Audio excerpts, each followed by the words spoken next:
Assalamualaikum warahmatullahi ta'ala wabarakatuh. Alhamdulillah wassalatu wassalamu ala rasulillah wa ala alihi wa sahbihi wa mawala wa ba'du. Inna asdaqal hadisi kitabullah wa khairal hadi hadi Muhammadin sallallahu alaihi wasallam wa syarral umuri muhdasatuhah wa kulla muhdasatin bid'ah wa kulla bid'atin dolalah.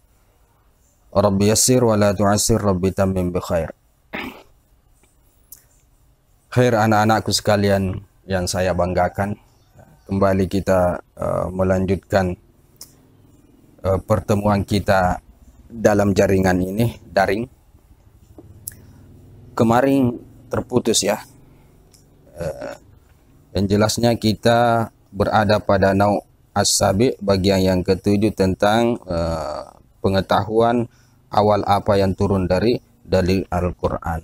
Khair, jadi secara kesimpulan kemarin kita bahas bahwa ayat yang pertama kali turun itu diperselisihkan oleh para ulama, dan kemarin kita sudah bahas pendapat yang paling sahih itu adalah Iqra, dengan beberapa dalil ya, atau hujjah atau alasan yang dimuat oleh Al-Imam As-Suyuti di sini. Kalau tidak salah ada 7 riwayat yang berkenaan dengan sahabat dan begitu juga tabi terkait dengan ayat yang pertama kali turun, yaitu Iqra. Kemudian pendapat yang kedua, ya ayyuhal muddassir. Sahibul qauli tsani, orang yang berpendapat dengan pendapat yang kedua ini kemarin kita bahas, itu mengikut kepada riwayat Jabir bin Abdullah ketika ditanya apa yang pertama kali turun dari Al-Quran. Khair, Al-Imam As-Suyuti tidak memuat banyak dalil di sini, hanya satu itu saja.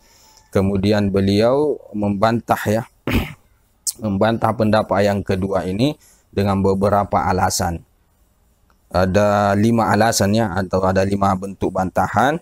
Namun dari semua bantahan ini beliau mengutip pendapat daripada Al-Imam Ibnu Hajar Al-Asqalani. Kata beliau, pendapat yang kedua ini, bantahan yang paling bagus itu adalah dari sisi bahwa yang dimaksud dengan yang pertama kali turun oleh Jabir bin Abdullah itu adalah secara surah Al-Muddassir, satu surah itu maksudnya. Tetapi kalau berkenaan dengan ayat, ya jelas Al-Iqra. Itu jawaban atau bantahan yang pertama. Yang kedua adalah bantahannya bahwa Jabir radhiyallahu anhu itu meriwayatkan Al-Muddassir sebagai yang pertama kali turun itu dari hasil ijtihadnya ya. Sementara dari Sayyidatuna Aisyah radhiyallahu anha dan yang selainnya, itu memang faktanya. Jadi kita lebih mengutamakan, mementingkan riwayat daripada Sayyidatuna Aisyah ketimbang Jabir bin Abdullah. Khair, itu pembahasan kita kemarin. Nah, selanjutnya Al-Qaulus Salis. Nah, di sini kemarin terputus ya. Al-Qaulus Salis, pendapat yang ketiga tentang yang pertama kali diturunkan dari Al-Quran itu adalah suratul Fatihah, adalah surah Al-Fatihah. Secara kesimpulan saja, yang mengatakan itu Al-Imam Az-Zamakhsyari di dalam kitab Al-Kasyaf fi Haqa'iqin Nuzul wa Uyuni fi Haqa'iqit Tanzil wa Uyuni Ta'wil. Beliau yang mengatakan itu, bahkan beliau mengatakan pendapat mayoritas atau kebanyakan daripada ahli tafsir itu lebih condong kepada surah Al-Fatihah yang pertama kali diturunkan.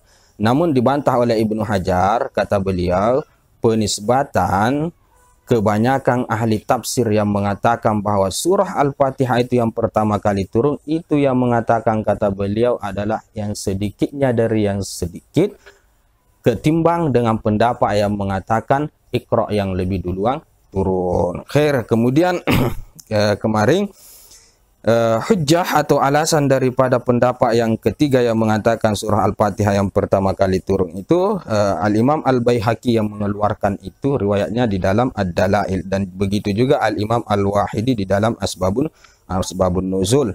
Jadi saya simpulkan saja dulu bahwasanya Rasul Shallallahu Alaihi Wasallam itu berkata kepada Sayyidatuna Khadijah, aku kalau sendiri aku selalu mendengar suara atau seruan. Nah, itu yang kemudian membuat aku khawatir, membuat aku takut, jangan-jangan ada apa-apa ini. Nah, kemudian Sayyidatuna Khadijah menghibur suaminya. Beliau mengatakan tak perlu khawatir, Allah tidak akan melakukan apa-apa terhadap percayalah bahwa kamu ini akan menunaikan amanah, kamu ini akan menyambungkan silaturahmi, dan kamu ini jujur dalam setiap perkataan. Khair, sampai di situ kemarin ya kalau saya tidak salah pembahasan kita. Jadi kita lanjutkan saja riwayat daripada Al-Imam Al-Baihaqi ini. Summa qala, kemudian setelah berkata Sayyidatuna Khadijah seperti itu kepada Rasul sallallahu alaihi wasallam, falamma dakhala Abu Bakar, ketika dalam riwayat ini dakhala Abu Bakar, masuk baginda Abu Bakar menemui Rasul sallallahu alaihi wasallam, dzakarat Khadijatu hadisahu lahu, maka Sayyidatuna Khadijah pun menceritakan ceritanya atau kisahnya Rasul sallallahu alaihi wasallam yang selalu mendengar teriakan-teriakan atau bisikan-bisikan itu kepada baginda Abu Bakar. Nah, waqalat, kemudian Sayyidatuna Khadijah berkata, idhab ma'a Muhammadin ila Waraqah.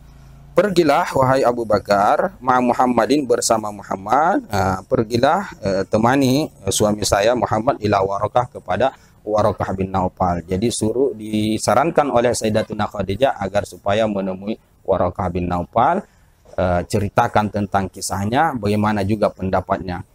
Karena Waraqah bin Naufal ini, anak-anakku sekalian, salah satu ulama ahlul kitab ya, yang terkenal, yang masih murni ajarannya, yang masih murni akidahnya, yang tidak sama dengan mayoritas atau umumnya orang-orang ahlul kitab pada saat itu. Jadi beliau termasuk ahlul kitab yang baiklah, ahlul kitab yang belum dimasuki fanatisme buta ya. Jadi rata-rata ahlul kitab banyak sudah yang fanatisme butanya itu terlalu tinggi, tapi tidak dengan Waraqah bin Naufal. Begitu juga seperti Abdullah bin Salam, Salman Al-Farisi dan lain sebagainya. Khair. Jadi Waraqah bin Naufal ini adalah ulama ahlul kitab yang memang masih menganut ajaran murni daripada ajaran-ajaran umat-umat Bani Israel, kurang lebih seperti itu. Karena dia banyak tahu tentang kitab-kitab terdahulu, akhirnya Sayyidatuna Khadijah menyuruh untuk membawa Rasul sallallahu alaihi wasallam kepada Waraqah, yang disuruh adalah baginda Abu Bakar. Ceritakan bagaimana pendapat dia. Waraqah ini adalah sepupu daripada Sayyidatuna Khadijah. Khair. Waraqah bin Naufal. Fantalaqa, kemudian intalaqa, keduanya pun berangkat, faqassa alaihi, kemudian keduanya mengkisahkan kepadanya, kepada Waraqah bin Naufal kisahnya. Faqala, kemudian Rasul sallallahu alaihi wasallam berkata di dalam ceritanya itu kepada Waraqah, idza khalautu wahdi, apabila aku menyendiri sendiri, sami'tu nidaan khalfi, aku mendengar seruan di belakangku. Khair. Ya Muhammad, ya Muhammad, wahai Muhammad, wahai Muhammad. Fa antaliku hariban fil ufuqi, aku pun pergi hariban, lari fil ufuqi, pada segala penjuru. Ya, dia takut mendengar suara itu. Khair. Faqala, kemudian berkatalah Waraqah bin Naufal ketika mendengar apa yang dikatakan Rasul sallallahu alaihi wasallam atau yang dia ceritakan, la taf'al, jangan lakukan. Kata Waraqah bin Naufal, jangan lakukan itu.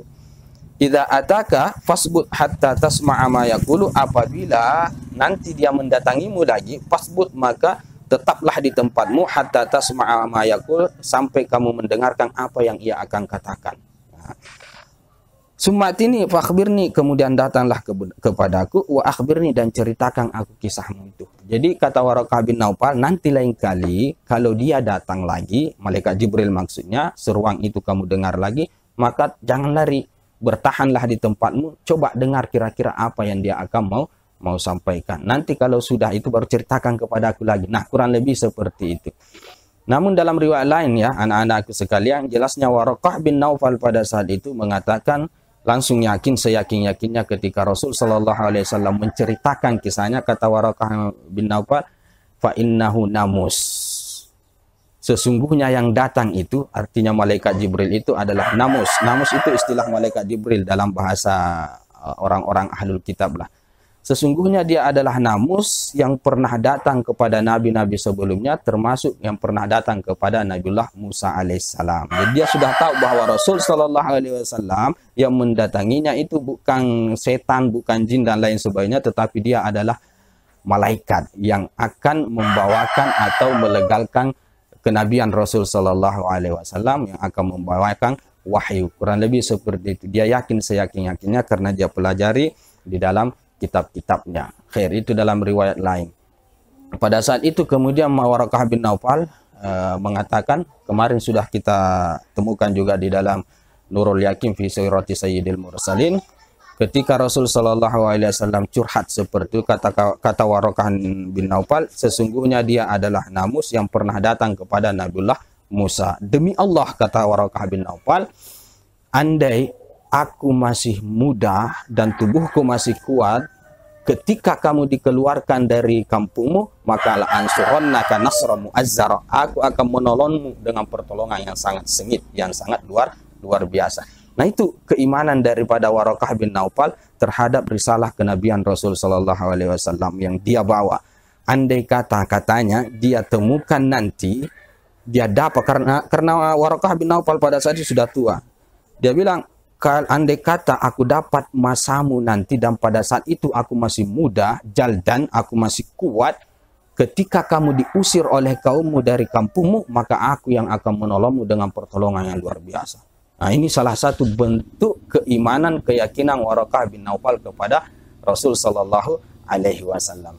Kata Rasul Sallallahu Alaihi Wasallam pada saat itu, apakah aku akan dikeluarkan oleh mereka?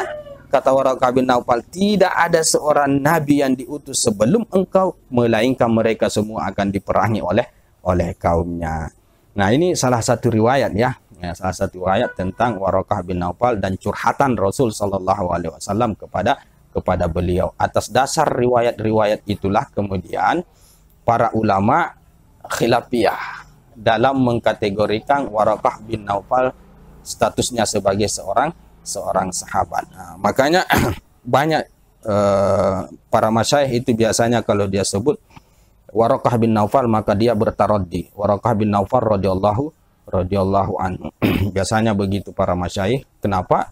Ternyata Waraqah bin Naufal itu sebagian ulama mengkategorikan dia sebagai sahabat. Ya. Jadi nah, ini panjang ceritanya, tidak masalah ya, kita cerita sedikit saja. Jadi sebagian ulama itu mengkategorikan dia sebagai sahabat. Masalah keimanannya tidak ada khilafiyah di kalangan para ulama, bahwa Waraqah bin Naufal beriman kepada Rasul Sallallahu Alaihi Wasallam. Cuma masalah kesahabatan dia, apakah dia masuk dalam kategori sahabat atau tidak.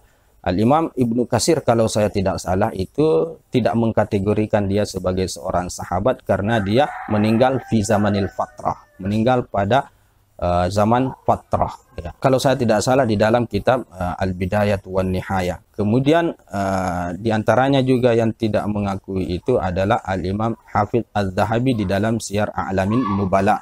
Beliau juga mengatakan keimanannya tidak masalah. Kita mengakui keimanan beliau, tetapi masalah kesahabatannya tidak. Karena kenapa? Beliau meninggal pada zaman fatrah sebelum risalah Rasul Sallallahu Alaihi Wasallam, walaupun dia dapat kenabian. Khair, itu kata beliau. Tetapi di dalam kitab Al-Isabah fi Tamyizis Sahabah ya, Al-Imam Ibnu Hajar itu mengutip pendapat dua orang ulama besar, yaitu Al-Imam At-Tabari, kemudian yang kedua adalah Al-Imam Al-Baghawi. Kedua ulama besar ini mengkategorikan Waraqah bin Naufal sebagai seorang sahabat. Bahkan anak-anakku sekalian, para ulama bahkan punya andil terhadap status Waraqah bin Naufal ini sebagai seorang sahabat. Kalau saya tidak salah ya, siapa namanya itu? Burhanuddin, kalau tidak salah, Al-Imam Burhanuddin Al-Biqai itu mengarang suatu kitab yang dia beri judul Badlun Nushi wa Syafaqah Litta'rifi bi Suhbati Sayyidi Waraqah. Dia mengakui kesahabatan daripada Waraqah bin Naufal. Nah, atas dasar ini semua pendapat yang mengatakan bahwa Waraqah bin Naufal adalah sahabat, maka dia adalah orang yang pertama beriman kepada Rasul Sallallahu Alaihi Wasallam. Khair, jadi kembali kepada permasalahan kita, diungkapkan seperti itu keadaan Rasul Sallallahu Alaihi Wasallam sebelumnya kepada Waraqah. Kemudian Waraqah menyarankan agar supaya nanti kalau dia datang jangan lari, dengarkan apa yang dia katakan, kemudian datanglah kepadaku dan ceritakan kepadaku kisahmu. Khair, singkat cerita, falamma khala, ketika Rasul Sallallahu Alaihi Wasallam pun kembali menyendiri ya, kebiasaan beliau sebelumnya, tahannus dan semacamnya, nadahu, kemudian dia, malaikat itu tiba-tiba memanggil dia, ya Muhammad, wahai Muhammad.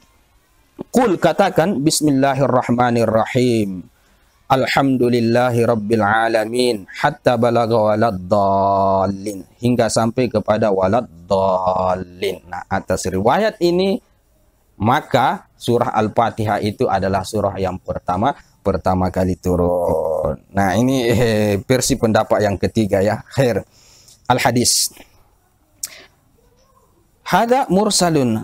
Kata Imam Asyuti, ini hadis mursal ya. Hadis mursal itu adalah hadis yang terputus satu generasi sahabat ya. Jadi para tabi'in itu kemudian menisbatkan riwayat itu kepada Rasul Sallallahu Alaihi Wasallam. Di sini kalau tadi dari siapa tadi ini dia dari Abu Maisarah Amr bin Syurahbil. Abu Maisarah Amr bin Syurahbil itu adalah seorang tabi. Dia yang mengatakan bahwa dia menceritakan kisah Rasul Sallallahu Alaihi Wasallam. Bukan dia mengatakan dari sahabat, dan sahabat itu menceritakan tentang kisah Rasul Sallallahu Alaihi Wasallam. Itu disebut dengan hadis mursal.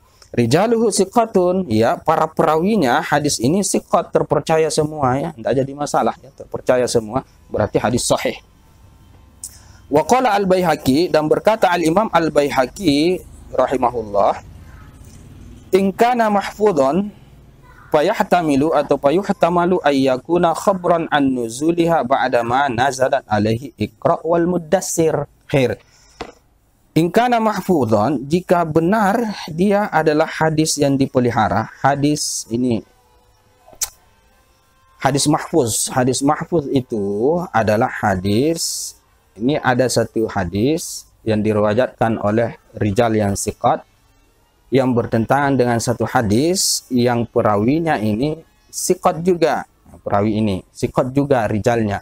Cuma tahap kesikotannya ini lebih tinggi daripada ini, maka ini disebut dengan hadis mahfuz. Diposisikan istilahnya dengan istilahnya dengan hadis mahfuz. Jadi hadis mahfuz itu intinya adalah yang dirawikan, yang diriwayatkan oleh para rawi atau rijal yang awsak, lebih terpercaya lagi. Siqat sudah bagus sebenarnya, sudah terpercaya, tapi ada lagi yang lebih terpercaya, itu disebut dengan hadis mahfuz. Nah, kata Imam Al-Baihaqi, jika memang hadisnya itu mahfuz, bisa diterima, fayahtami, maka bisa jadi ayyakuna khabran, bahwasanya riwayat itu adalah informasi, adalah berita an-nuzuliha, tentang turunnya surat Al-Fatihah ini ba'da ma nazalat alaihi Iqra wal Muddassir, setelah turunnya surah Iqra dan Al-Muddassir.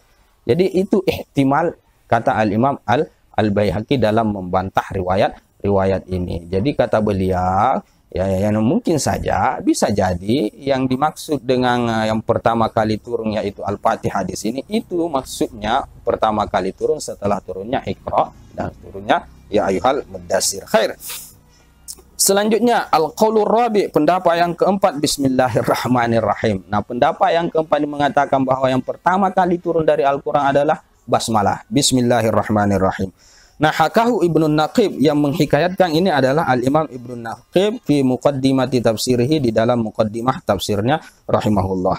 Qaulan zaidan, sebagai pendapat tambahan. Jadi tidak terlalu dipentingkan lah, cuma Al-Imam Ibnu Naqib di dalam muqaddimati tafsir mengatakan bahwa ada pendapat tambahan, berarti tidak terlalu, sekedar tambahan, tidak terlalu dipentingkan. Ayat yang pertama kali turun itu adalah bismillahirrahmanirrahim. Khair. Wa akhraja Al-Wahidi, dan mengeluarkan juga Al-Imam Al-Wahidi bi isnadihi, dengan sanadnya an Ikrimah wal Hasan, dari Ikrimah dan Hasan radhiyallahu taala anhuma. Qala, keduanya berkata, awwalu ma nazala minal Qur'an, awal apa yang turun daripada Al-Qur'an, bismillahirrahmanirrahim, wa awwalu suratin Iqra bismi rabbik, dan awal surah adalah Iqra bismi rabbik. Ya, versi Ikrimah bin Abi Jahal dan Al-Imam Al-Hasan bin Ali itu mengatakan bahwa yang pertama kali turun dari Al-Quran adalah bismillahirrahmanirrahim. Ini salah satu riwayat yang menegaskan pendapat yang ketiga, bahwa yang pertama kali turun itu adalah basmalah. Wa awwalu suratin, dan pertama kali turun daripada surah adalah Iqra bismi rabbik. Khair. Jadi ada dua riwayat ya. Wa akhraja Ibnu Jaririn wa ghairuhu min tariqid Dhahhak, dan mengeluarkan Ibnu Jarir At-Tabari wa ghairuhu, dan yang selain daripada beliau min tariqi Ad-Dhahhak, daripada sanadnya atau jalannya Al-Imam Ad-Dhahhak, an Ibnu Abbas, daripada Ibnu Abbas radhiyallahu taala anhum, qala, ia berkata, awwalu ma nazala Jibrilu 'ala Nabi sallallahu alaihi wasallam qala ya Muhammad ista'il. Awal apa yang turun malaikat Jibril dia bawa ala Nabi sallallahu alaihi wasallam, kepada Nabi sallallahu alaihi wasallam, qala, ia berkata malaikat Jibril, ya Muhammad, wahai Muhammad, ista'iz, ya meminta perlindunganlah, ya artinya katakan a'udzubillahi minasyaitonirrajim, summa qul, kemudian katakanlah bismillahirrahmanirrahim. Nah, atas dasar ini bismillah pertama kali turun. Khair. Wa indi, dan wa indi, dan di sisiku, kata Imam Suyuti, menurut aku, anna hadza, bahwasanya ini, artinya pendapat yang keempat ini, la yu'addu qawlan bi ra'sihi, dia tidak dikategorikan sebagai suatu pendapat secara tersendiri. Dia bukan pendapat secara pendapat yang, dia bukan satu pendapat, artinya ayat yang pertama kali turun secara independen, kurang lebih seperti itu. Fa innahu, karena sesungguhnya, min darurati nuzuli surati nuzuli al-basmalah ma'aha. Nah, karena sesungguhnya termasuk keharusan darurat turunnya satu surah, yaitu turunnya bismillah bersama dengan atau berbarengan dengan surah tersebut. Jadi kata Imam Asyuti dalam membantah pendapat yang keempat ini yang mengatakan bahwa bismillah yang pertama kali turun ini bukan bukan suatu ayat yang independen, yang terpisah, yang bira'si qaulan mustaqillan, bukan ayat awwalu ma nazala mustaqillan, tidak seperti itu, tetapi merupakan suatu keharusan pasti kata Imam Asyuti, kalau turun satu surah pasti itu berbarengan dengan bismillah. Jadi tidak boleh dikatakan bahwa bismillah itu yang paling pertama kali turun. Khair. Fahiya awwalu ayatin nazalan alal itlaqi. Dia bismillah ini adalah awal ayat yang turun secara mutlak. Artinya ya pasti itu ya. Pasti bismillah itu kalau kita mau kategorikan ayat secara mutlak yang pertama kali itu pasti bismillah. Karena setiap wahyu yang turun pasti diiringi bismillah, turun lagi diiringi bismillah, turun lagi diiringi bismillah, dan seterusnya. Khair. Wa warada fi awwali ma nazala, dan warid ada satu riwayat fi awwali ma nazala hadisun akhar, ya, dan warid pada apa atau tentang yang pertama kali apa yang turun dari Al-Qur'an suatu hadis yang lain. Artinya ada hadis yang lain yang turun juga, yang warid juga tentang atau berkaitan awal apa yang turun daripada Al-Qur'an. Rawahu Asy-Syaikhaani, yang meriwayatkannya ini adalah dua guru besar, Asy-Syaikhaani Bukhari Muslim, an Aisyah, daripada Sayyidatuna Aisyah radhiyallahu taala anhum. Qalat, beliau berkata, Sayyidatuna Aisyah, inna awwala ma nazala suratum minal mufassal. Sesungguhnya awal apa yang turun adalah surah daripada surah mufassal. Ya, surah mufassal itu adalah surah yang banyak ayatnya lah, ya, kurang lebih seperti itu. Kalau dalam Al-Quran itu boleh dikatakan itu yang bagian-bagian ke belakang Al-Quran itu rata-rata disebut dengan surah mufassalah. Kenapa disebut dengan surah mufassalah? Mufassalah artinya terpisah-pisah, karena banyak sekali satu ayat pisah lagi, ayat lain pisah lagi, dan seterusnya, pendek-pendek ayatnya. Khair, itu disebut dengan mufassal. Nah, surah Al-Mufassal, Suwarul Mufassalah ini, itu para ulama mengatakan dari surah Qaf sampai terakhir ke belakang itu dikategorikan sebagai surah mufassal. Dalam kajian-kajian kitab-kitab fikih itu dibagi, ya. Dibagi lagi surah mufassal itu ada yang tiwalul mufassal, ada yang al-wastu, ada yang al-qisar. Nah, kalau tiwalul mufassal itu dari Qaf sampai Amma yatasaalun, itu tiwalul mufassal namanya. Kemudian yang al-wast, pertengahan, dari Amma sampai Ad-Duha. Kemudian Qisarul Mufassal dari Ad-Duha sampai An-Nas. Nah, di sini di riwayat ini mengatakan inna awwala ma nazala suratum minal mufassal. Sesungguhnya awal apa yang turun adalah surah daripada surah mufassal. Tidak dijelaskan apa itu, berarti masuk juga Iqra, masuk juga ya ya ayyuhal muddatsir, ya ayyuhal muzammil, nun wal qalami yasturun, masuk di semua di situ.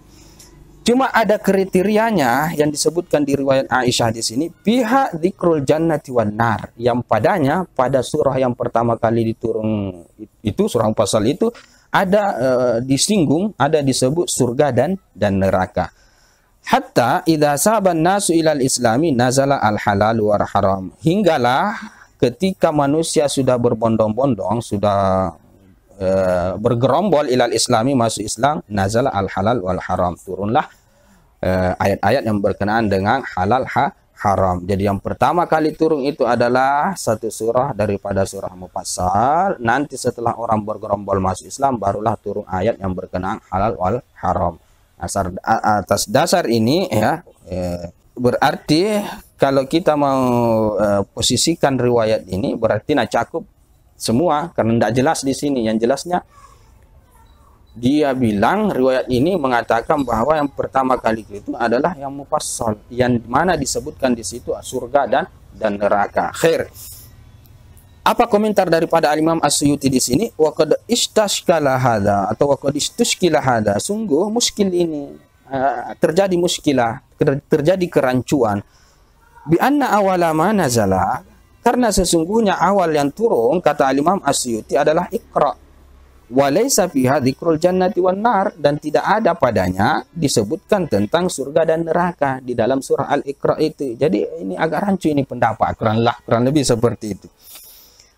Wa ujibah, dan dijawab, artinya mau dibantah ini pendapat yang mengatakan bahwa suratul minal mufassal yang pertama kali turun bi anna min, bahwasanya min, kata Imam As-Suyuti, muqaddarah, itu ditakdirkannya, jelas media min tab'id, artinya min awwali ma nazala. Itu takdirnya adalah min awwali ma nazala. Kata minal mufassal itu artinya min awwali ma nazala, termasuk salah satu apa yang diturunkan. Artinya tidak ada indikasi yang mengatakan bahwa dia yang pertama, tidak ada. Cuma dia itu bagian dari yang pertama. Itu min tab'id, yang muqaddarahnya, itu kata Imam As-Suyuti. Wal muradu, kemudian kalau mau ditebak apa yang dimaksud dengan minal mufassal itu, wal muradu, yang dimaksud adalah suratul muddatsir, adalah surah Al-Muddatsir. Itulah yang dimaksud oleh riwayat Aisyah dari Bukhari Muslim di sini. Fa innaha, karena sesungguhnya surah Muddatsir itu awwalu ma nazala ba'da fatratil wahyi. Dialah yang pertama kali turun setelah fatratul wahyi, sudah kita bahas kemarin. Wa fi akhiriha, dan di akhirnya dzikrul jannati wan nar. Kebetulan ada disebutkan atau disinggung tentang surga dan neraka di akhir-akhir surah Al-Muddatsir. Akhir-akhir surah Al-Muddatsir ya. Kullu nafsin bima kasabat rahina illa ashabal yamin fi jannati yatasaalun anil mujrimin ma salakakum fi saqar. Itu dia. Yang disebutkan tentang surga dan neraka. Illa ashabal yamin, kecuali mereka orang-orang kanan lah. Maksudnya orang-orang yang beriman yang masuk surga. Orang-orang yang kanan ini, ashabul yamin ini, fi jannati yatasaalun. Mereka berada di dalam surga. Nah, inilah disinggung kata surga di sini. Di dalam surga mereka yatasaalun, bertanya-tanya anil mujrimin, tentang orang-orang jahat, orang-orang buruk yang masuk neraka. Apa yang pertanyaan mereka? Masalakakum fi saqar, apa yang menyebabkan kalian masuk di dalam neraka saqar. Nah, ini disinggung tentang neraka. Itu di akhir surah-surah, di akhir daripada surah Al-Muddatsir. Jadi fix ya, yang dimaksud oleh riwayat Sayyidatuna Aisyah tadi di atas di sini, itu yang dimaksud minal mufassal adalah surah Al-Muddatsir. Nah, begitu cara menjawabnya, kata Al-Imam As-Suyuti. Masalakakum fi saqar, lanjutannya, apa yang menyebabkan kalian masuk ke neraka saqar? Ini kita sedikit keluar. Kalau mereka mengatakan lam naku minal musallin. Masalakakum fi saqar, qalu lam naku minal musallin. Wala nut'imul miskin. Wa kunna nakhudu ma'al khaidin wa kunna nukadzibu bi yaumiddin hatta atana al-yaqin. Apa yang menyebabkan kalian masuk ke dalam neraka? Ini pertanyaan ahli surga kepada penduduk neraka. Mereka menjawab, lam naku minal musallin, kami tidak termasuk orang-orang yang salat. Jadi ayat ini menegaskan bahwa peliharalah sholat, jagalah sholat sebaik-baik mungkin. Kami tidak sholat, itu yang menyebabkan kami masuk ke neraka sakar. Walam nakunu ta'imul miskin, dan kami tidak memberi makan orang-orang miskin, tidak bersedekah, tidak mengeluarkan zakat. Wa kunna nakhudu ma'al khaidin, dan kami ini bergabung dengan orang-orang yang memusuhi Rasul sallallahu alaihi wasallam, yang memusuhi orang-orang Islam. Wa kunna nukadzibu biyaumiddin, dan kami ini mendustakan hari kebangkitan, hari kiamat, hatta atanal yakin, sampai kami didatangi keyakinan, maksudnya sampai kami meninggal. Itulah yang menyebabkan kami masuk ke dalam neraka. Nah, ayat ini berada pada akhir surah Al-Muddatsir yang menyinggung tentang surga dan neraka. Oke. Fala'alla akhiruha nazala qabla nuzuli baqiyati Iqra. Fala'alla akhiruha, dan semoga saja, kata Imam Asyuti, akhiruha, akhir daripada surah Al-Muddatsir ini, nazala, dia turun qabla nuzuli baqiyati Iqra, sebelum turun sisa daripada surah Al-Iqra, ya. Sebelum turun sisa surah Al-Iqra, setelah malam ya'lam. Jadi Al-Imam Asyuti berharap mungkin semoga akhir daripada surah Al-Muddatsir itu turun sebelum turunnya sisa daripada surah Al-Iqra. Kenapa? Tujuannya agar kita bisa posisikan bahwa Al-Muddatsir itu turun secara utuh, yang menyelangi antara Iqra sampai malam ya'lam dengan kelanjutannya. Nah, itu sudah kita bahas pada pertemuan kemarin. Khair. Far'un, satu cabang. Oke.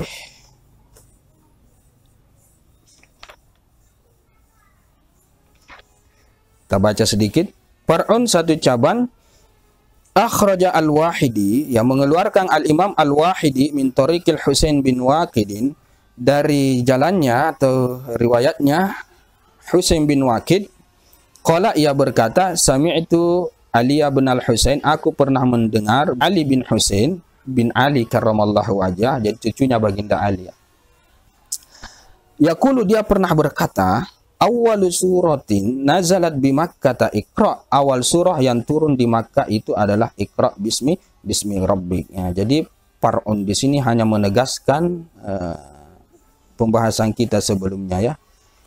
Yang pertama kali turun di Makkah itu adalah Iqra bismi rabbik, wa akhiru suratin nazalat biha, dan terakhir surah yang turun padanya pada Makkah yaitu surah Al-Mu'minun. Ya, surah Al-Mu'minun inilah yang terakhir turun di Makkah. Jadi surah Al-Mu'minun, yang jelasnya dia turunnya di Makkah, surah Al-Mu'minun ini. Jadi Rasul Shallallahu Alaihi Wasallam dalam satu riwayat di awal di Makkah, pada saat itu periode Makkah,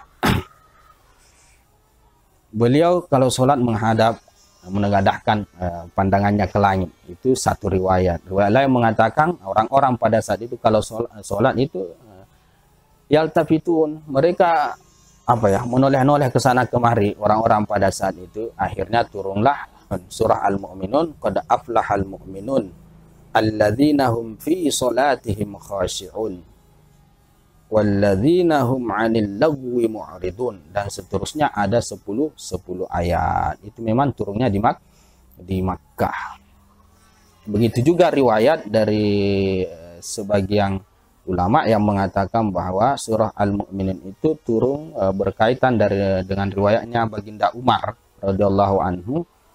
Jadi kata beliau, kami pernah melihat Rasul sallallahu alaihi wasallam itu mengangkat tangannya ke langit seraya menengadahkan mukanya pada saat itu. Kemudian dia berkata, Allahumma zidna wa la tanqusna wa akrimna wa la tuhinna. Ya Allah, tambahkanlah kepada kami dan jangan kurangi kepada kami.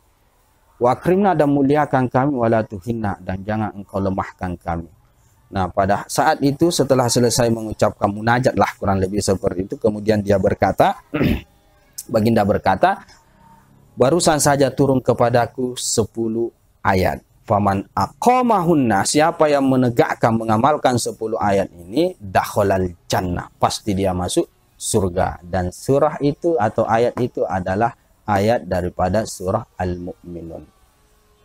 Qad aflahal mu'minun, ada 10 ayat itu. Qad aflahal mu'minun alladzina hum fi salatihim khashi'un walladzina hum 'anil lagwi mu'ridun walladzina hum lizzakati fa'ilun walladzina hum li furujihim hafizun illa 'ala azwajihim aw ma malakat aymanuhum fa innahum ghairu malumin.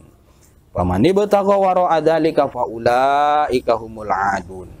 Walladzina hum li amanatihim wa ahdihim ra'un. Ulaika humul warisun, kalau saya tidak salah ya. Ulaika humul warisun alladzina yarisunal firdausa wa hum fiha khalidun.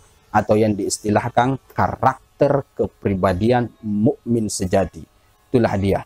Jadi orang beriman itu yang bagaimana sih? Al-mu'minun itu yang aflah itu yang bagaimana sih? Nah, disebutkan dalam 10 ayat tersebut. Itulah karakter orang yang beriman dan itu turunnya memang di Makkah. Khair, itu terkait dengan surah Al-Mu'minun terakhir yang turun di Makkah.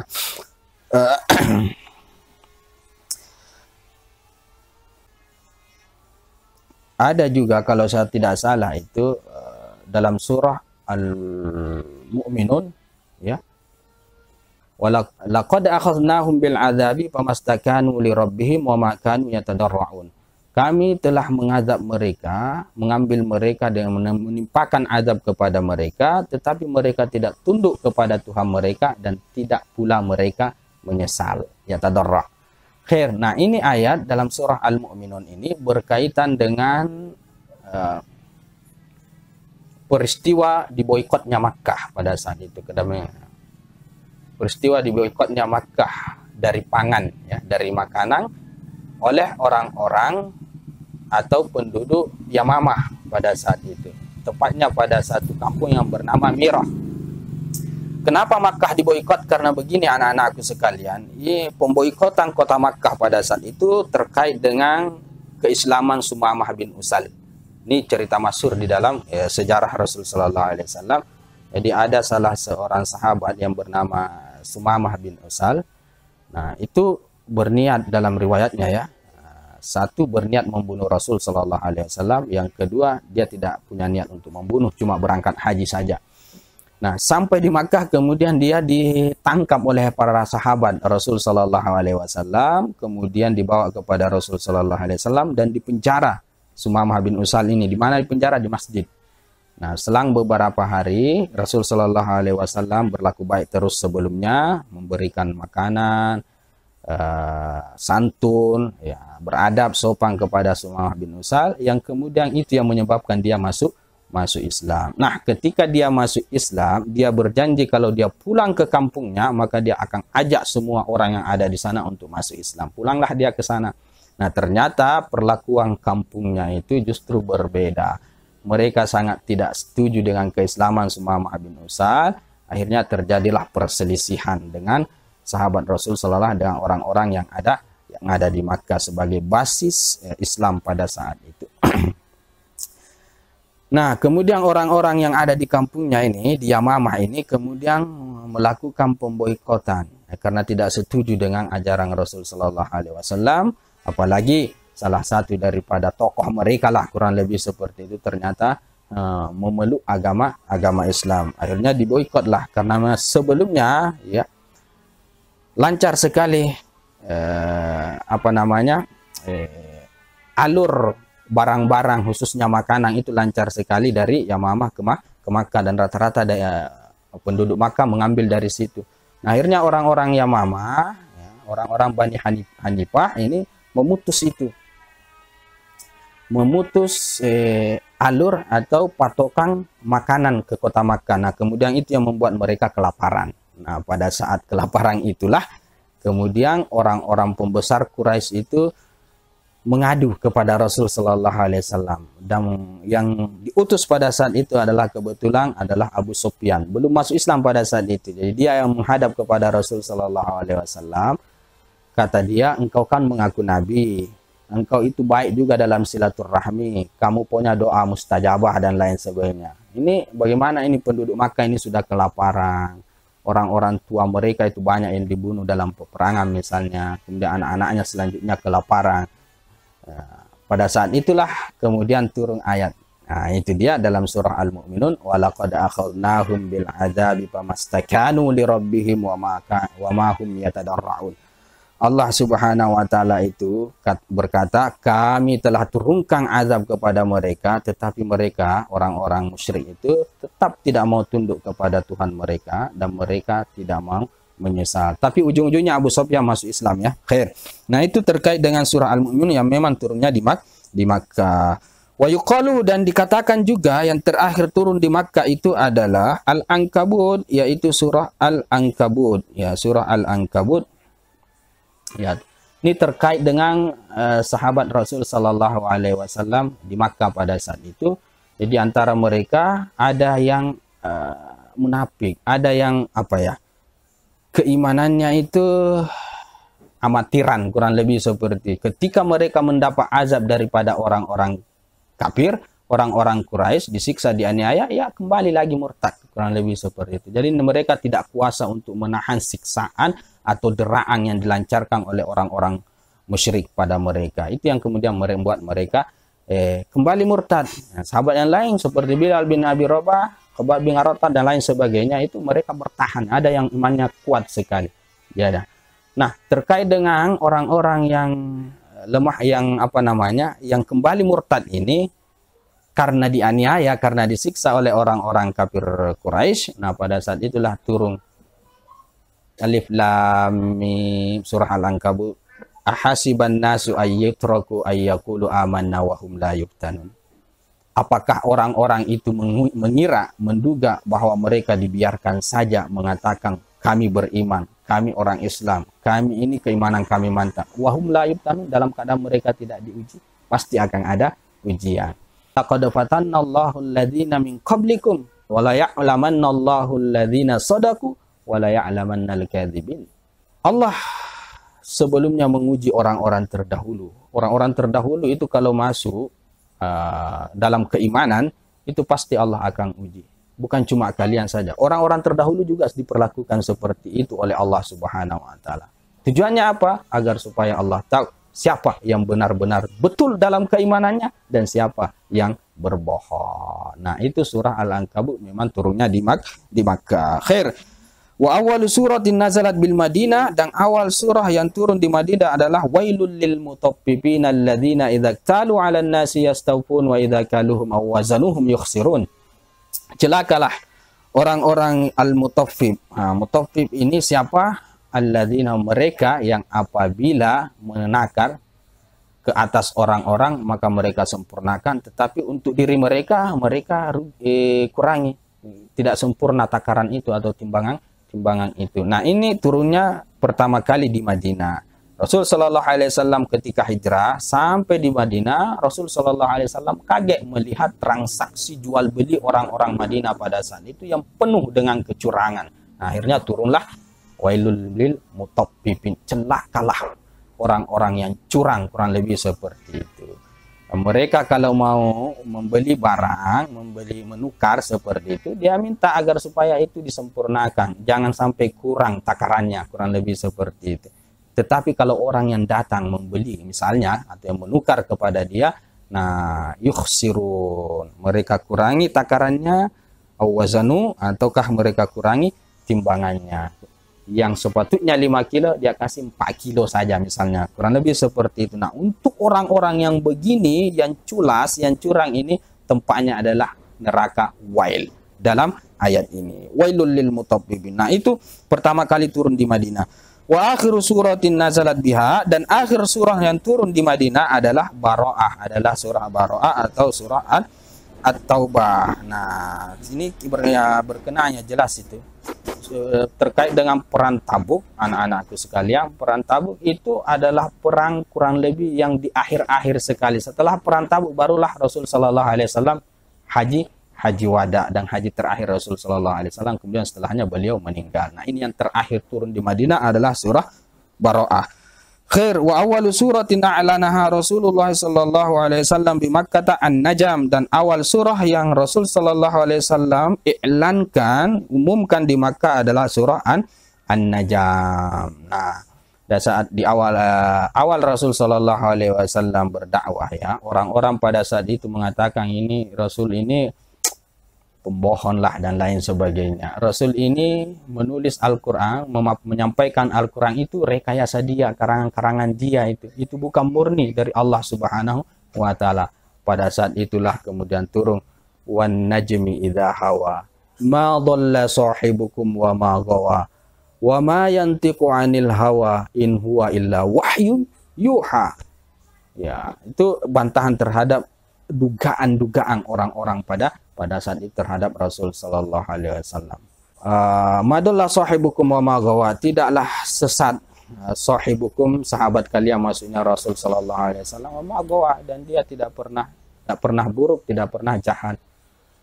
Wa ma yantiqu 'anil hawa in huwa illa wahyu yuha, dan tidak adalah dia mengucap sesuatu itu dari hawa nafsunya, melainkan itu adalah wahyu yang diwahyukan Allah Subhanahu wa Ta'ala kepada dia. Apa yang dia sampaikan itu bukan rekayasa dia, tapi itu murni wahyu dari Allah Subhanahu wa Ta'ala.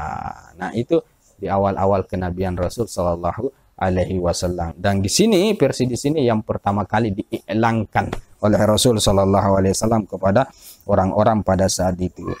Dalam riwayat lain juga tepatnya pada ayat yang mengatakan wa annahu wa adhaka wa abka dalam surah An-Najm. Ini ayat juga terkait dengan ketika Rasul sallallahu alaihi wasallam berjalan, dia menyaksikan orang-orang pada saat itu tertawa, mabuk-mabukan dan lain sebagainya, hura-hura dan lain sebagainya. Nah, pada saat itu kata Rasul sallallahu alaihi wasallam, "Lau alimtum ma'alam," andai kalian tahu apa yang aku ketahui, la bakaitum katsiran wa la dhahiktum qalila. Niscaya kalian akan menangis lebih banyak dan kalian akan tertawa lebih sedikit. Nah, pada saat itu kemudian turunlah ayat wa innahu huwa adhaka wa abka, dialah yang membuat orang itu tertawa dan dia pula yang membuat orang itu menangis. Itu Allah Subhanahu wa Ta'ala. Khair.